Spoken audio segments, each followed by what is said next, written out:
Assalamualaikum warahmatullahi wabarakatuh. Saya Siti Nur Fatihah binti Abdul Hamid, nombor matrik di 183-10814.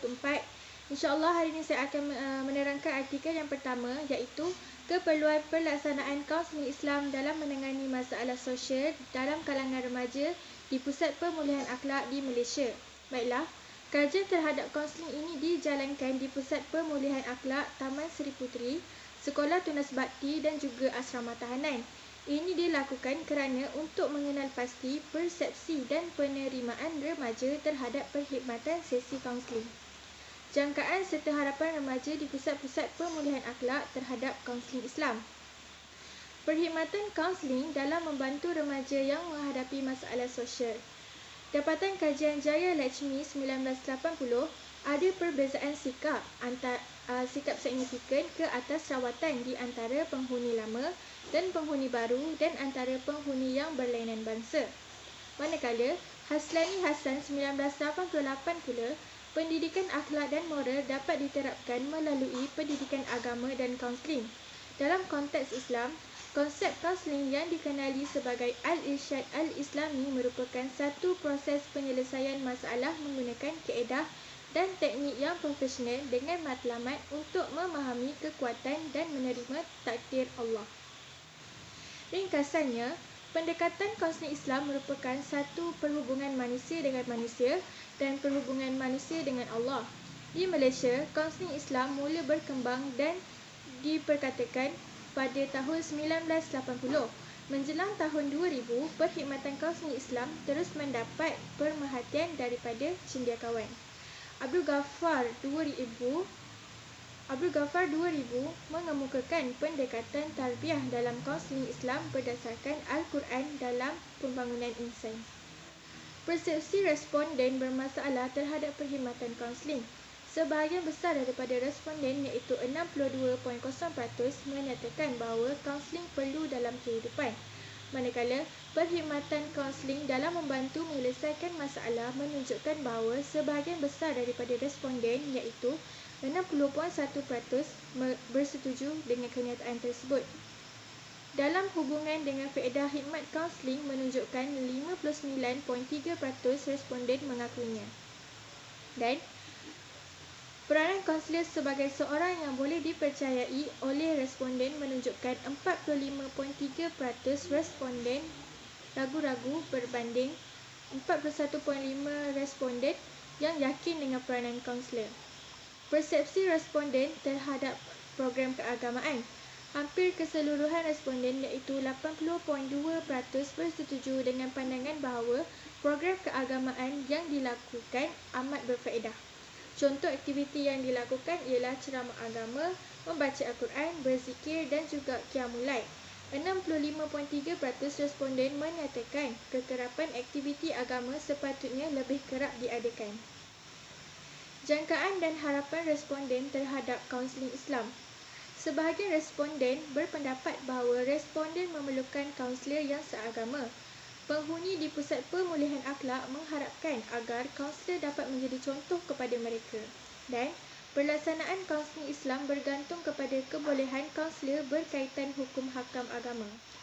Kesimpulannya, dapatan kajian menunjukkan persepsi responden terhadap perkhidmatan kaunseling Islam adalah positif, dan responden mengakui bahawa perkhidmatan kaunseling Islam membantu menyelesaikan masalah.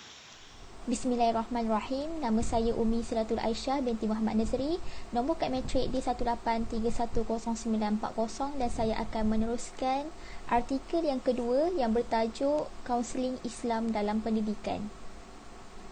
Baiklah, saya mulakan dahulu dengan pendahuluan di mana menurut penulis ini, pendekatan kaunseling Islam adalah merupakan satu proses di mana seorang kaunselor menolong individu yakni klien bagi membuat keputusan sendiri untuk capai satu matlamat, dan dalam pada itu juga pertolongan yang diberikan haruslah berdasarkan kepada ajaran Al-Quran dan juga sunnah Nabi Muhammad SAW. Maka daripada sini keputusan yang dibuat juga haruslah berpandukan kepada syariat Allah Subhanahu Wa Taala.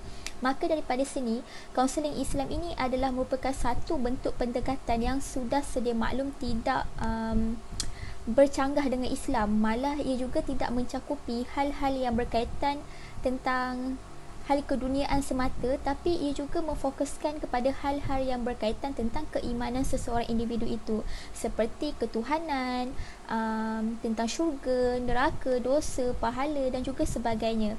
Maka jelaslah di sini kaunseling Islam ini meliputi semua perkara di alam nyata dan juga hal-hal yang dialami oleh manusia selepas mati. Malah pertolongan yang diberikan oleh seorang kaunselor itu bukan sahaja merupakan satu bentuk nasihat, bimbingan, bantuan ataupun bentuk pertolongan untuk seorang klien bagi capai kehidupan yang sejahtera di dunia. Malah ia juga membantu klien membawa diri dia untuk capai kesejahteraan kehidupan di akhirat juga. Dan tidak dilupakan juga, penulis ada menyatakan bahawa pendidikan yang ingin dimaksudkan adalah merupakan satu proses pembelajaran, yakni pengetahuan yang sistematik dan juga dinamik. Malah ia juga merupakan kemampuan seseorang individu ingin meningkatkan potensi dirinya sebagai seorang manusia untuk ke arah yang lebih baik lagi.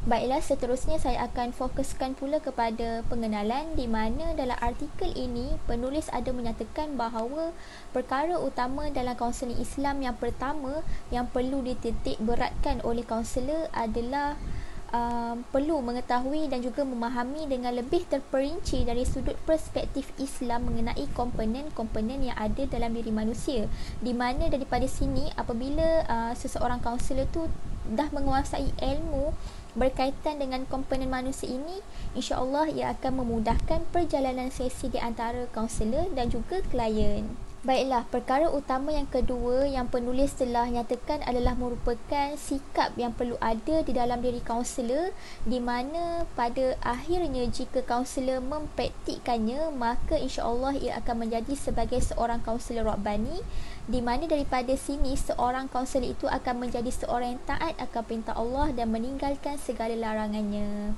Yang ketiga pula, penulis ada memfokuskan juga beberapa teori yang kita dapat ketahui dalam pendekatan kaunseling Islam ini, di mana dapat seseorang kaunselor mengaplikasikannya sewaktu sesi dijalankan, dan ini juga akan membantu klien mengubah dirinya menjadi insan yang lebih baik dan mendapatkan celik akal tersebut.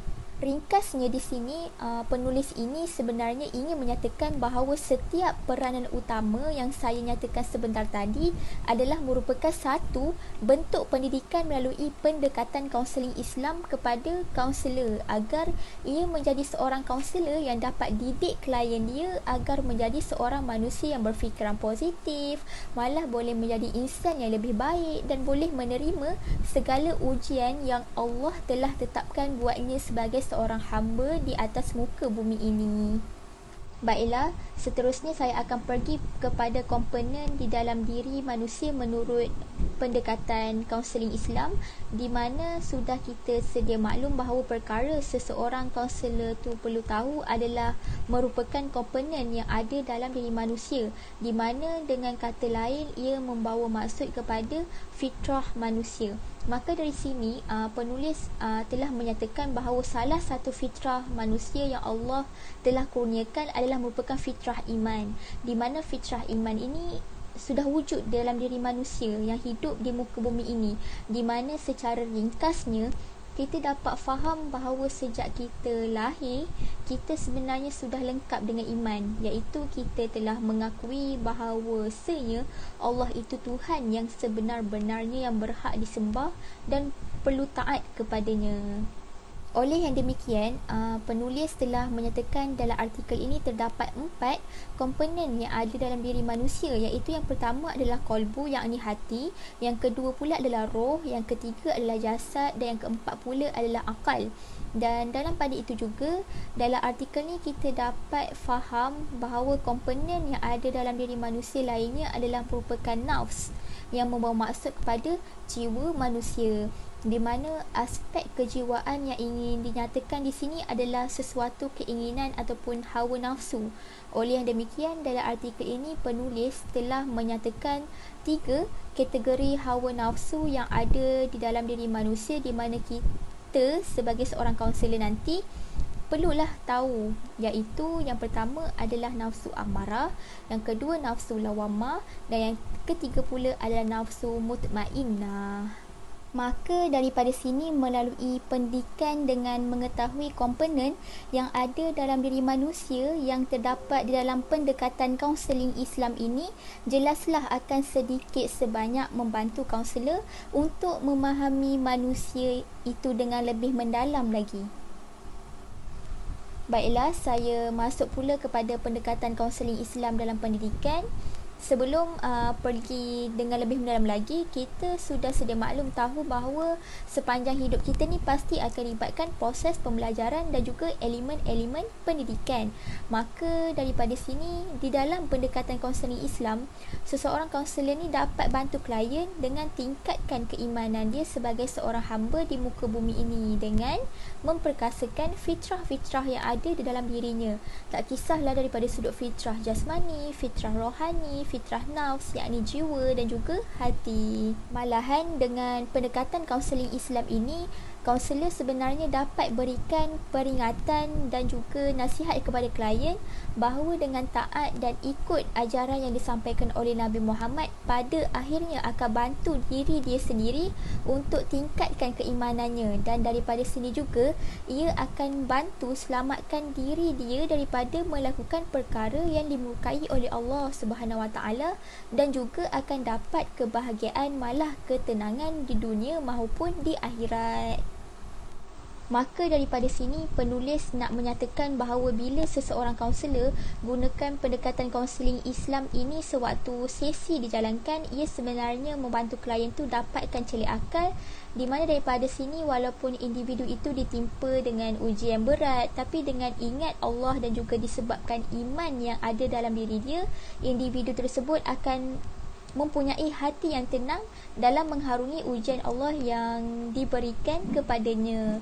Dan dalam pada itu juga, melalui pendekatan kaunseling Islam ini akan berikan kesedaran kepada klien bahawa dengan adanya kebergantungan dirinya kepada Allah, pasti segala masalah yang dihadapi oleh dirinya dapat diselesaikan, di mana dalam firman Allah dalam surah Al-Anfal ayat 2 terjemahannya, hanya orang mukmin yang sebenar itu apabila disebut sahaja nama Allah, gebentarlah hati mereka, dan apabila dibaca ayat Al-Quran, bertambahlah keimanan mereka, dan hanya kepada Allah sahajalah mereka menyerah diri.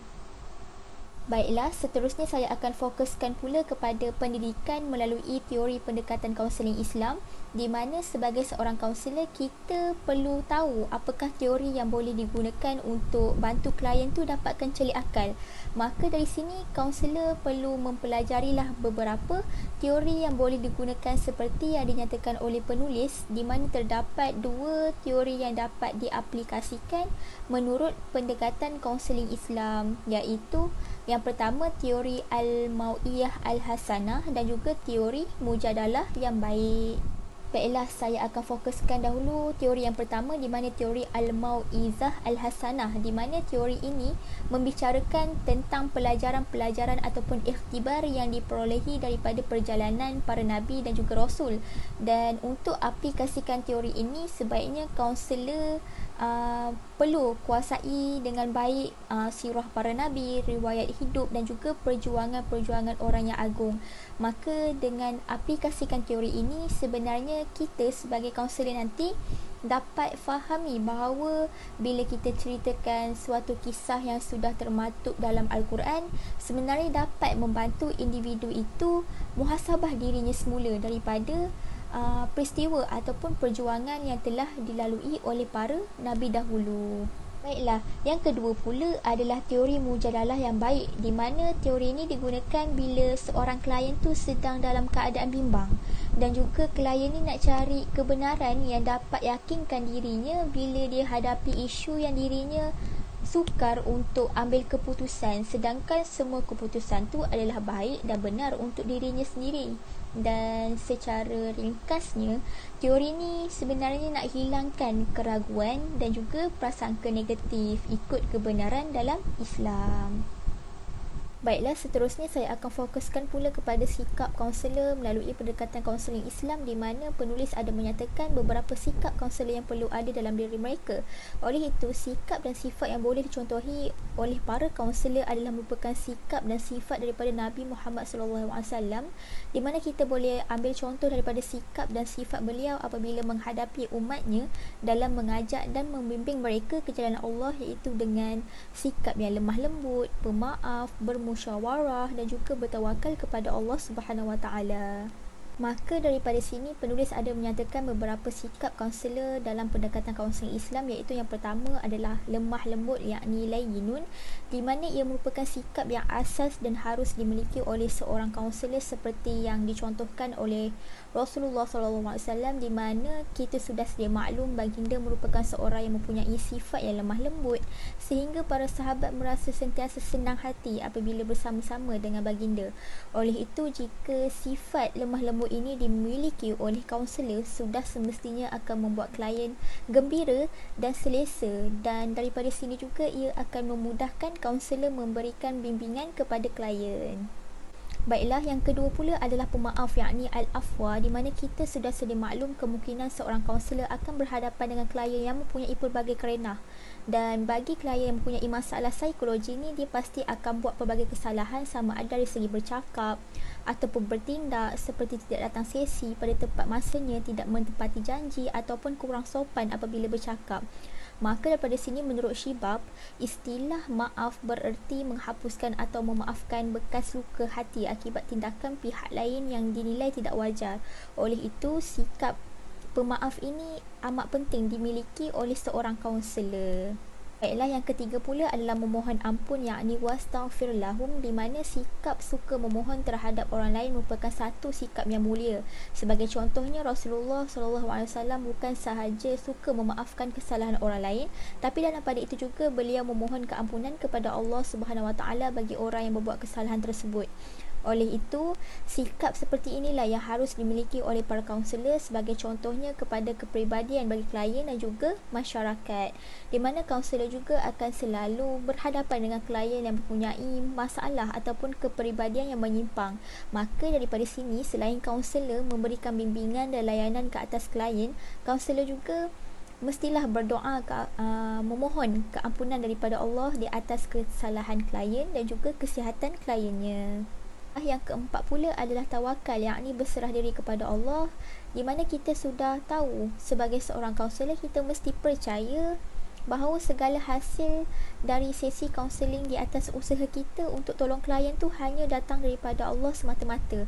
Maka sebagai kaunselor, bila sudah berikan bantuan secara maksimum dan tulus ikhlas, maka segala hasil dari proses kaunseling itu kita serahkan kepada Allah. Oleh demikian, kaunselor bertawakal kerana sedar akan kelemahan dirinya di hadapan Allah, dan hanya Allah penyebab berhasilnya atau gagalnya sesuatu usaha manusia itu.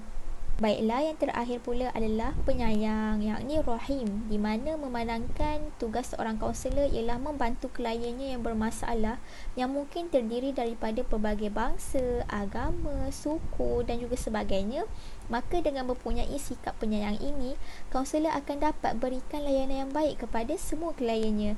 Ini selari dengan pendapat Carl Rogers bahawa seorang kaunselor yang efektif itu harus mampu menerima kliennya tanpa syarat. Dan selain itu juga, dalam sabda Rasulullah SAW, maksudnya sesungguhnya barang siapa yang tidak menyayangi, maka dia tidak disayangi. Hadis riwayat Muslim. Baiklah, kesimpulan di dalam artikel ini, kita dapati dan mengetahui bahawa pendekatan kaunseling Islam ini mempunyai proses pendidikan yang boleh kaunselor aplikasikan, di mana daripada sini dapat sebenarnya bantu klien kenal diri dia dengan lebih mendalam lagi, dan kaunselor juga dapat kenal pasti cara-cara untuk atasi masalah yang dihadapi oleh klien ikut landasan Islam. Dan dalam pada itu juga, dengan pendekatan kaunseling Islam ini jugalah dapat sebenarnya bantu klien mengikhlaskan diri dia dalam menerima hakikat. Dan di samping itu juga, selain membantu klien mendapatkan matlamatnya untuk selesaikan masalah yang dihadapi oleh dirinya, kaunselor juga sebenarnya dapat ajar diri dia menjadi seorang yang berilmu, bertakwa dan menjadi seorang yang mempunyai sifat-sifat Rabbani. Baiklah, maka itu sahaja daripada saya. Maaf jika ada sebarang kekurangan, kekhilafan, maka saya akan teruskan pembentangan ini pada sahabat saya. Baiklah, seterusnya saya akan menerangkan artikel yang ketiga, iaitu kaedah mengatasi kebimbangan dalam kaunseling, analisis dari perspektif Al-Ghazali. Kebimbangan boleh berlaku kepada sesiapa sahaja dalam menjalani kehidupan. Justru itu, kajian ini dilakukan bagi mengenal pasti punca kebimbangan dalam kalangan klien yang mendapatkan perkhidmatan kaunseling di Pusat Kaunseling Majlis Agama Islam Negeri Sembilan. Perasaan bimbang merupakan antara perasaan yang sering berlaku di dalam diri manusia dewasa ini. Baiklah, seterusnya saya akan menerangkan definisi kebimbangan. Kebimbangan dalam bahasa Inggeris disebut sebagai anxiety, manakala dalam bahasa Arab pula disebut al-qalaq, hars atau jazu. Walau bagaimanapun, setelah diteliti didapati bahawa perkataan al-qalaq paling banyak digunakan bagi menggambarkan anxiety. Daripada perspektif Islam, perkataan tepat bagi menggambarkan anxiety ialah haluka, kerana perkataan al-qalaq tidak terdapat di dalam Al-Quran. Dinyatakan dalam Al-Quran iaitu perkataan haluka sebagaimana firman Allah dalam surah Al-Ma'arij yang bermaksud, sesungguhnya manusia itu dijadikan bertabiat resah gelisah. Apabila ia ditimpa kesusahan, ia sangat rasa resah, dan apabila ia beroleh kesenangan, ia sangat bakil kedekut, kecuali orang-orang yang mengerjakan sembahyang. Kebimbangan menurut perspektif Al-Ghazali. Al-Ghazali tidak membincangkan dalam mana-mana penulisannya mengenai kebimbangan dengan menggunakan istilah al-qalaq atau haluka. Namun begitu, Abdul Rahman Muhammad Iswa 1970 merumuskan perasaan bimbang daripada perspektif Al-Ghazali lebih menghampiri pengertian takut, iaitu al-khawf. Ini kerana Al-Ghazali 2000 menghuraikan punca kebimbangan atau ketakutan dalam kalangan manusia ialah takut kepada azab Allah, takut kepada kematian, takut kecederaan pada anggota badan, takut menjadi miskin dan bermacam lagi. Al-Ghazali menjelaskan individu yang takut azab Allah berusaha untuk mengurangkan ketawa tetapi memperbanyakkan tangisan serta sentiasa mendekatkan dirinya kepada Allah. Menurut Al-Ghazali 2000 lagi, seorang yang mengalami kegilaan mengumpul harta adalah individu yang tidak takutkan neraka dan tidak mengharapkan syurga akibat lemahnya keimanan di dalam dada.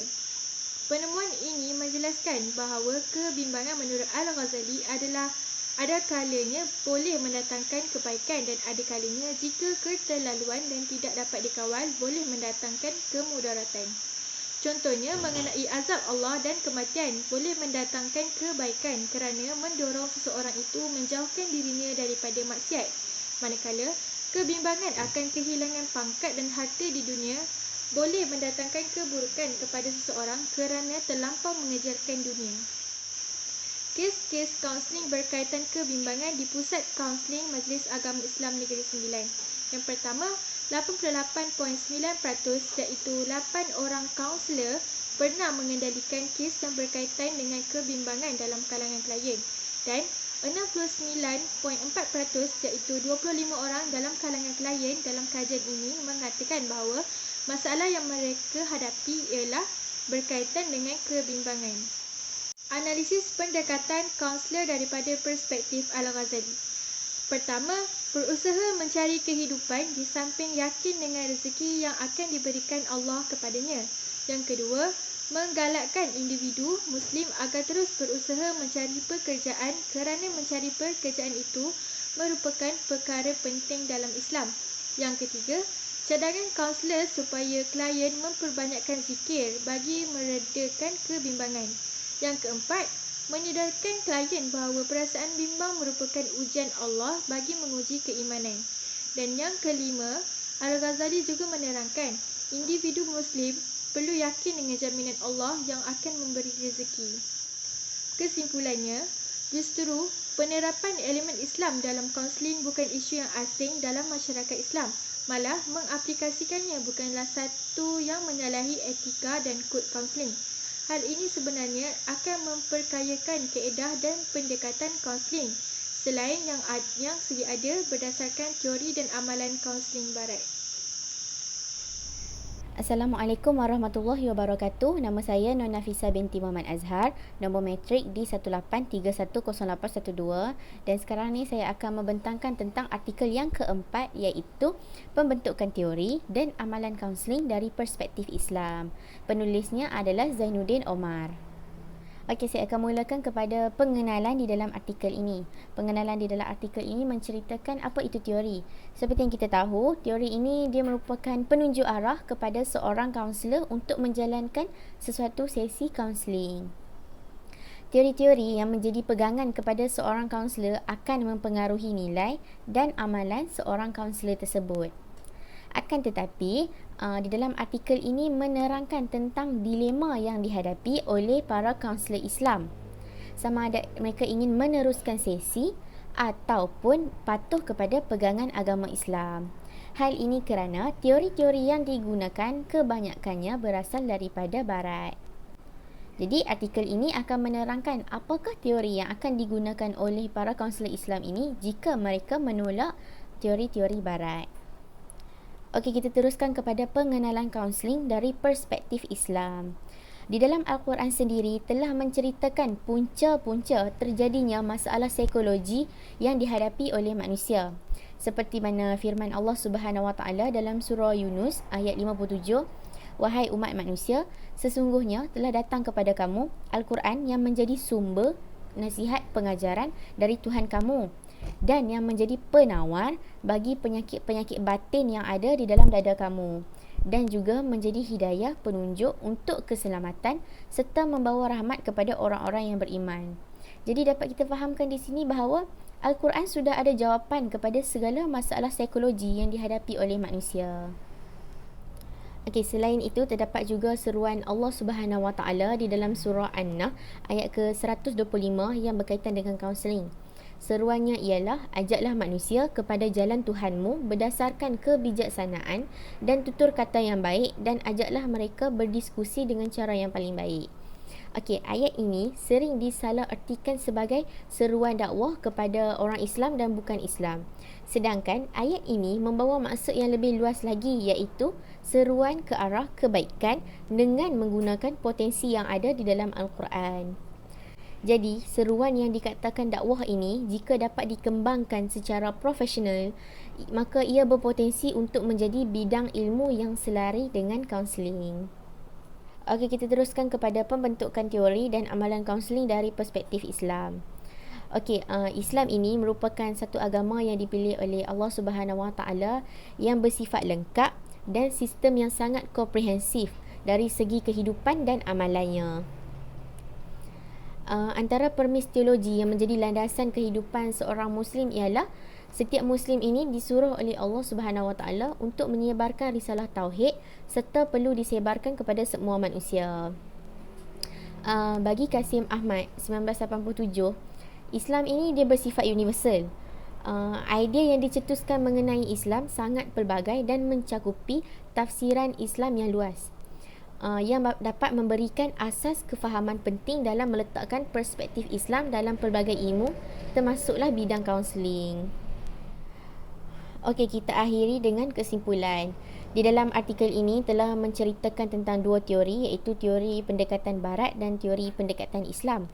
Dan terdapat beberapa isu perbezaan perspektif dalam kedua-dua pendekatan ini, sehingga terdapat pemikiran dan teori-teori yang terhasil yang dapat mempengaruhi corak amalan kaunseling kedua-dua aliran ini. Dapat disimpulkan bahawa sesetengah pengamal kaunseling Islam tidak selesa untuk menggunakan perspektif yang mereka pelajari, iaitu perspektif Islam.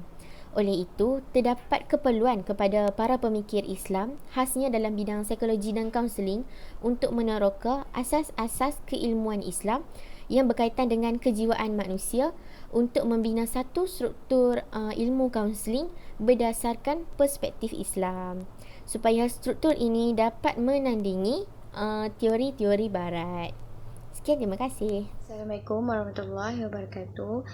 Nama saya Nur Sakinah Azhara binti Mat Sabri. Nombor matrik D183108116. Jadi saya akan membentangkan tentang artikel yang kelima, iaitu mengenai peranan kaunseling Islam dalam menangani masalah sosial dalam kalangan remaja. Satu kajian di Pertubuhan Kebajikan Darul Islam Malaysia, iaitu PERKIB.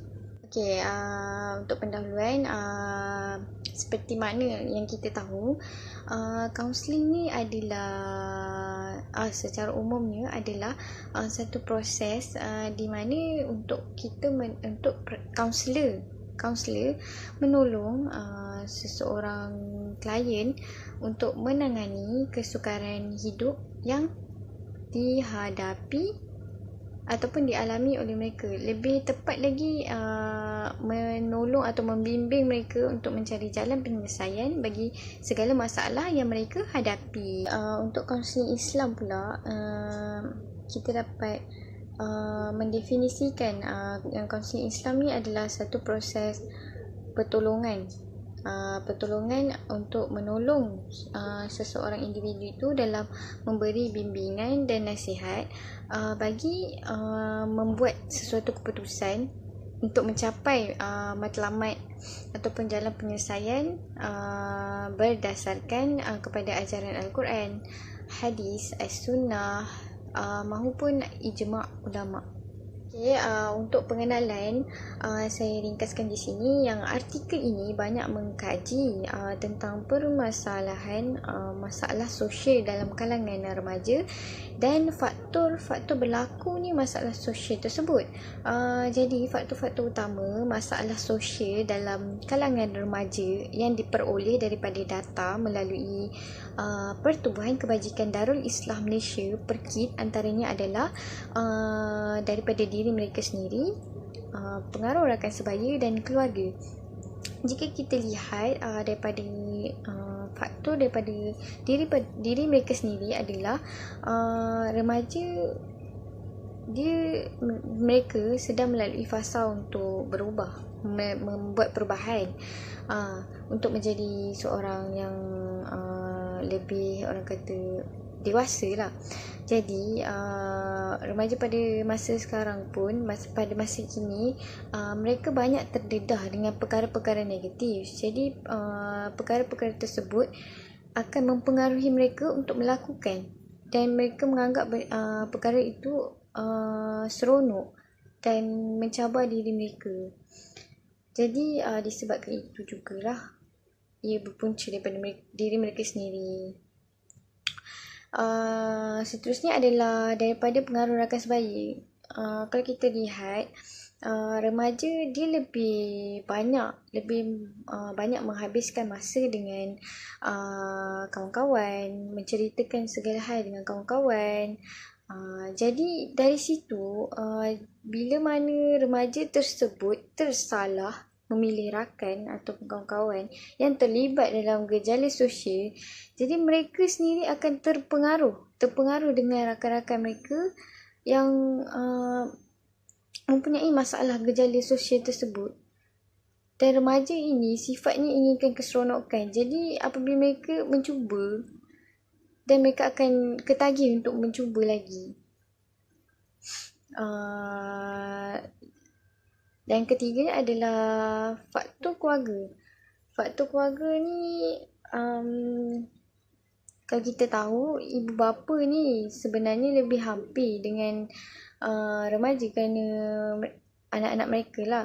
Tetapi jika ibu bapa tidak menitik beratkan atau tidak mengambil berat tentang anak mereka sendiri, jadi disebabkan itu jugalah remaja tersebut terlibat dengan gejala sosial. Maupun terutamanya lah untuk keluarga yang ibu bapanya masing-masing bekerja. Jadi perhatian untuk anak-anak mereka tu kurang. Jadi disebabkan itu mereka lebih mereka daripada situ mereka mungkin tidak mendapatkan perhatian secukupnya, tidak mendapat kasih sayang yang secukupnya daripada keluarga mereka sendiri. Jadi mereka mengambil keputusan untuk terlibat dalam gejala sosial tersebut. Yang seterusnya adalah kaedah ataupun cara-cara untuk mengurangkan masalah sosial yang berlaku dalam kalangan remaja menggunakan pendekatan kaunseling Islam. Jadi Pertubuhan Kebajikan Darul Islam Malaysia (PERKID) dia menggunakan pendekatan kaunseling Islam yang dapat dilihat dari modul 5B yang diterapkan untuk remaja yang berada dalam pusat kebajikan tersebut lah. Okay, jadi saya akan menerangkan tentang modul 5B ini. Jadi yang pertamanya adalah berubat. Berubat ini PERKID dia memfokuskan tentang kaedah pengubatan Islam di mana dia tidak menggunakan mana-mana ubat-ubatan sintetik yang disediakan oleh Kementerian Kesihatan Malaysia ataupun agensi antidadah kebangsaan lah. Jadi dalam usaha-usaha pengubatan PERKID ini adalah dengan meminum atau mandi menggunakan air yang keluar dari bumi dan mencampurkannya dengan air zam-zam, dan seterusnya dengan melakukan amalan-amalan yang bersanad lah setiap hari seperti manakib, musabaat dan sebagainya.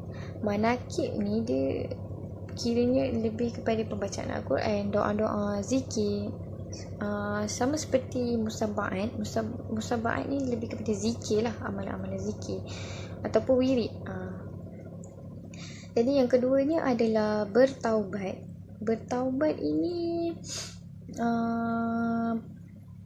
PERKID dia mengkhususkan bagaimana cara-cara dan adab bertaubat yang betul lah bagi anak-anak yang ataupun remaja yang berada dekat dalam PERKID itu sendiri. Jadi mereka mengajar cara-cara untuk bertaubat, terutamanya mengenai taubat nasuha, taubat yang di mana seseorang menyesali kesalahan yang mereka lakukan dan berazam untuk tidak mengulangi lagi kesalahan yang mereka pernah lakukan dahululah. Okey, jadi modul yang ketiga pula adalah beribadah. Jadi beribadah ini PERKID dia lebih menekankan tentang disiplin, cara-cara, maksudnya disiplinnya mereka dalam penjagaan solat, penjagaan zikir, doa-doa. Jadi mereka memfokuskan perkara tersebut lah.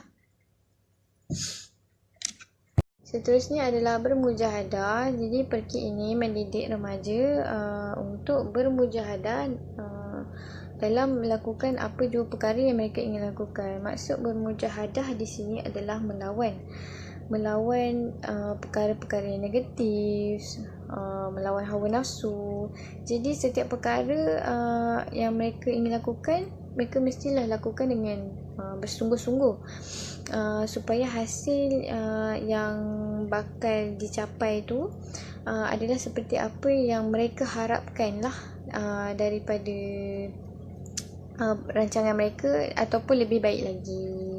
Okey, jadi modul yang terakhir adalah modul berhijrah. PERKID ini dia lebih memfokuskan kepada usaha untuk mengubah sesiapa saja yang masuk ke dalam pertubuhan tersebut untuk menjadi seorang yang lebih baik lah. Iranya yang dimaksudkan dengan berhijrah di sini adalah mereka diumpamakan seperti dilahirkan semula untuk kembali kepada fitrah sebagai manusia. Jadi ini adalah bertepatan dengan visi PERKID itu sendirilah. Jadi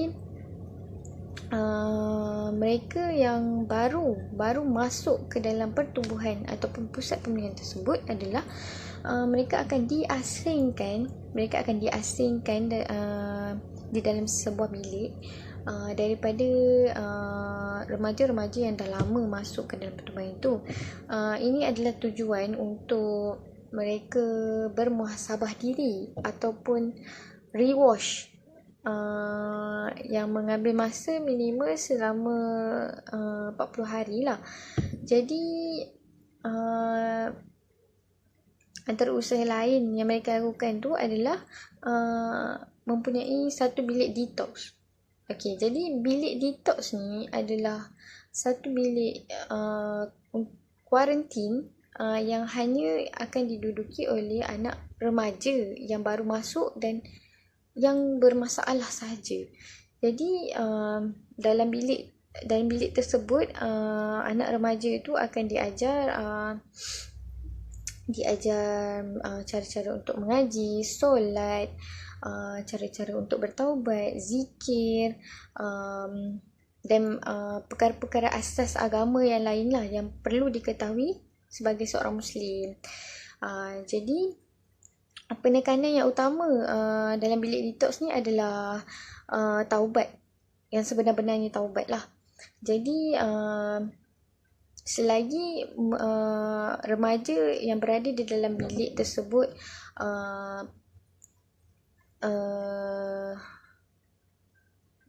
melaksanakan ajaran ataupun amalan-amalan dan tidak mempunyai masalah, jadi mereka akan dikeluarkan. Bila mana mereka dikeluarkan, mereka pula akan diterapkan dengan pendekatan rohani dan spiritual. Okey, antara aktiviti lainnya adalah aktiviti kerohanian dan aktiviti jasmani lah. Aktiviti kerohanian ni dia lebih memfokuskan kepada solat berjemaah, bacaan wirid, bacaan Al-Quran, solat-solat sunat dan sebagainya lah. Untuk aktiviti jasmani ni pula mereka lebih memfokuskan untuk membuat kem-kem ataupun program yang melibatkan keagamaan, dan mereka juga ada menerapkan kemahiran seperti kemahiran pertukangan. Jadi bila anak remaja ini keluar daripada pusat pemulihan, mereka akan ada sedikit kemahiran untuk mereka aplikasikan bila mereka keluar daripada pusat pemulihan tersebut lah. Okay, jadi apa yang kita boleh simpulkan di sini adalah peranan kaunseling Islam itu tersendiri dilihat memainkan peranan yang sangat penting lah untuk pihak-pihak yang tertentu dalam mereka menangani masalah yang berlaku, terutamanya kepada golongan masyarakat. Jadi peranan kaunseling Islam ni sendiri seharusnya kita terapkan dari zaman kanak-kanak sehingga zaman dewasa agar seorang individu tu tidak terjebak dengan perkara-perkara yang negatif ataupun tidak baik, dan mereka dapat ataupun mempunyai sikap-sikap atau nilai moral diri yang baik. Jadi sekian, terima kasih.